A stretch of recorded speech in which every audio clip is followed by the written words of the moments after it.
Well, what's up, good people? Mark Holmes here, and as always, I want to say thank you all for watching, commenting, subscribing, and being part of the Joe Boo Sports Report. Without you guys, as well as you ladies, you know that this literally does not work. I hope you guys are all having a great Sunday. The first Sunday without, well, there is the Pro Bowl. Without football, we have the Super Bowl next week.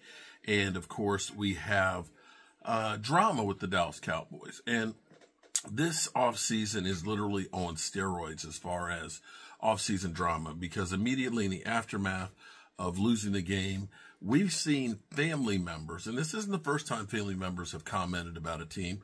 Odell Beckham Jr.'s father has chimed in a couple of times on his son and things, and wanting him to move on from Cleveland, and now, of course, with Baltimore as well. But for the first time, we started really getting Cowboy fans.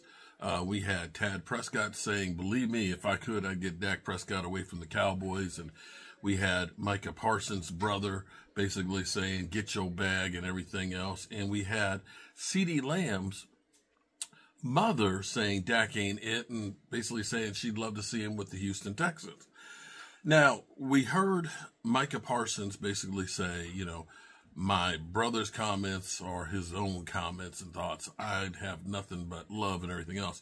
In fact, this past week when Micah Parsons really started doing more talking since the season ended, he basically said, you know, listen, Dak Prescott can't be Superman. He can't do it all by himself. I know fans out there will say, yeah, well, he needs to.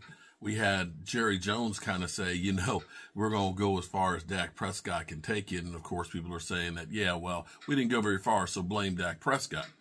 And then there was a situation with Ceedee Lamb where we hadn't heard anything from that about his mother from Ceedee Lamb until actually this comment. And I want you to listen to this, and you give me your opinion on what Ceedee Lamb had to say. Chemistry that you and Dak showed this year. What did you guys want to prove to everybody? That we're here, we're working hard, and I mean we're definitely one of the top duos, if not the best quarterback receiver duo in the league. Your head coach will be back, calling the plays again. Where do you see this offense going from here? It's only going up, only going up. I mean, we put up great numbers last year, but we're definitely looking to improve on that. Yeah, having Dak back as well. What do you guys feel like you want to build on with your chemistry in 2024? What we started, as you said, man, we looking to take over the reins and continue to build. Difficult into the season, but what do you learn from that, and what do you move on from in 2024? You take it with a grain of salt, man. Every loss isn't a loss. I look at it as a lesson, and we understand what we got to do in the playoffs, and we got to actually go do it. Being able to be the go-to guy for your quarterback, what was the chemistry that you and Dak showed this year? What did you guys want to prove there?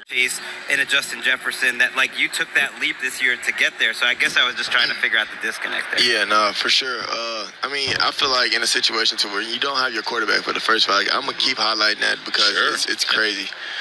You don't have your starting quarterback first 5 games, and then he come back, and then, like, it takes him about a game or two to get acclimated, you know, in the season.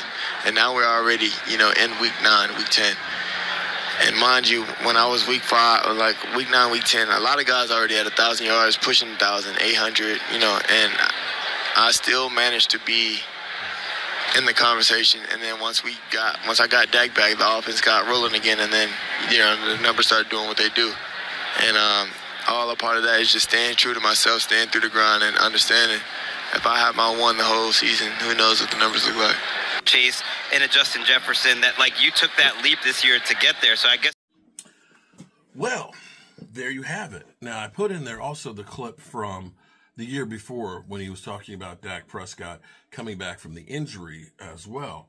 And it sounds like to me, that there's no problem with Ceedee Lamb and Dak Prescott. He understands that how Dak Prescott throwing the ball to him the way he didn't get that season that he had, which was record-breaking for the Cowboys. As much as fans out there will think that Ceedee Lamb was throwing the ball to himself, he literally didn't.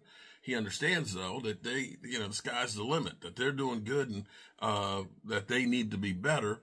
And I think that this shows that, you know, he wants to be here. He's not looking at this being that Dak Prescott, you know, I want to get out of here, he's a bum, and this, that, and the other, where he's doing, you know, stuff to make sure he gets his way out of there. He's talking the right language. And so when you look at this now, you've got Micah Parsons basically saying, I love the Cowboys. I love Dak Prescott and everything that he's done with the team, and he can't do it on his own. I know fans out there, of course, will do their thing and say, Dak sucks, just trade him. But I think everybody in that locker room recognizes that they all own ownership of the way that Cowboys team performed. We were just bad in all phases. I don't know if the Cowboys just overlooked the Green Bay Packers, looking and saying, you know what, we beat the Eagles, we ended up beating the Lions, we've got some momentum, we're playing at home, we've won 16 games in a row. It's just the Green Bay Packers with Jordan Love, man. This ain't nothing to worry about. And that's when they effed around and found out that there actually was something to worry about. So I don't know what the answer is. I don't. But I hope that they figure it out and that they can get this thing together. The thing that I am disappointed about, though, is, and see, this is where you have to understand how important the locker room is and understanding that we need each other. That I wish Jerry Jones had a culture of, instead of tearing the players down, and this is something he does very good, especially when it becomes time to get paid, he's basically going to act like we don't need you. Remember Zeke who? Zeke who? You got to understand that we're not going to reset the market, or, you got to leave money on the table for others, as opposed to making the players feel great about working and being part of the Cowboys. Instead of them feeling like we're just a field hand, or we're just a hired help, you want them to feel like they're part of the family together. And that's where you actually get better deals and people recognize. When you treat people like crap, they're going to do the bare minimum that they have to for you, as opposed to a little bit of kindness. But heck, what do I know? I'm a guy with a day job, a voodoo doll who's down here in my basement. Not my mama's basement, but in my basement. So I hope you guys have a great Sunday. Tomorrow is going to be interesting. The next couple of days will be, as hopefully the Cowboys make a decision on defensive coordinator. And, of course, Jerry Jones said, we're going to make a big splash with here we go, the big splash. I don't know what big splash you can do. I mean, unless you're going to be bringing somebody, resurrecting somebody from the past. The guys that are left, I don't know that any of these are going to be a big splash unless somehow at the last minute you get Bill Belichick to be the defensive coach of the Cowboys. I don't know what big splash you're going to be making. But then again, Jerry Jones is P.T. Barnum. There's a sucker born every minute. And I wish we would stop doing that. I really do. We will, hopefully I'll be doing something a little bit later with my man, Game Time Brian. He's actually live right now doing his live stream. But I want to have a point counterpoint with him where we're going to start doing some different things here on the channel. Trying to take both sides of the equation so that way we can look, the pros and cons of everything we do, of paying Dak Prescott versus not paying Dak Prescott, bringing back a Tyron Smith versus not, bringing back a Tyron Smith. And today we're going to do one, we're going to call it, Should I Stay or Should I Go? And that is going to be about our free agents. In case you didn't hear, we've got 16 free agents that by March 11th is when they can start talking to other teams. And so if they are important for you to keep, it's now the time to start figuring out which ones you want to keep, how much you're going to pay them, as well as some of the guys that you're going to start targeting.